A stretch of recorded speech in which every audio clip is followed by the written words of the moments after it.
Hi there, everyone. I'm Garrett Hoddle. It's National HIV Testing Day, and the Brazos County Health District is promoting their free rapid HIV testing service. That's going to be available through October. However, KRHD reporter Rebecca Fiedler is showing us some changes in how the county is testing for HIV. I'm at the Brazos County Health District. I just got a rapid HIV test. It took less than a minute to draw just a small amount of blood, and we'll have my results in less than 15 minutes. For the rapid HIV, we just need a very small sample. It's a short process with a needle prick and a few questions that are a bit awkward but important to know. When the condom use, do you always sometimes never use condoms? Brazos County is 24th out of all 254 Texas counties in HIV patient population, something the health district says has to do with the area's lack of economic mobility, socio-political culture, lack of sex education, and proximity to Austin and Houston. I feel like it's a cultural thing where people just don't want to necessarily get tested. They don't necessarily want to know what their status is. It's one of the things that we're fighting against. Even thinking about the idea of having HIV can be so scary to some people. There's fear of death, fear of infecting loved ones, and fear of being shamed by others. The health district assures that any HIV status is kept private from insurance agencies and a patient's employers.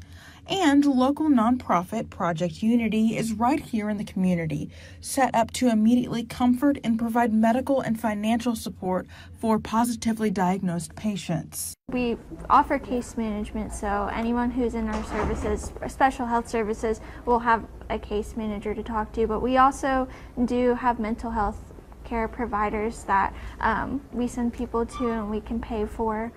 Treating this illness was a completely different task in decades past.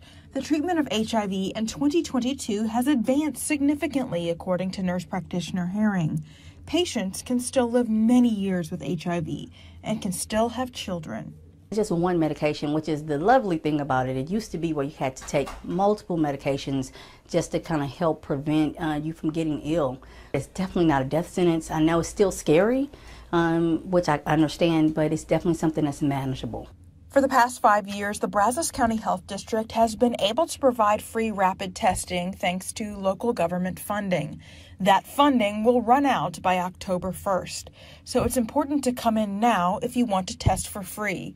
Preventative testing is important, the local health district says, even if you don't think you have HIV.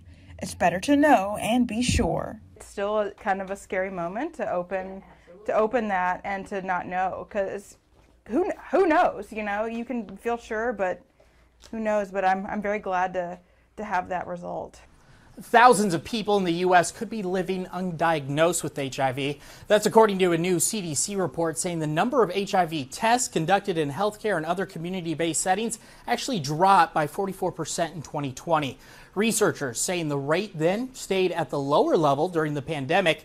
The report also found that the decline in testing corresponded with a 17% drop in new diagnoses. That's reported to the health agency.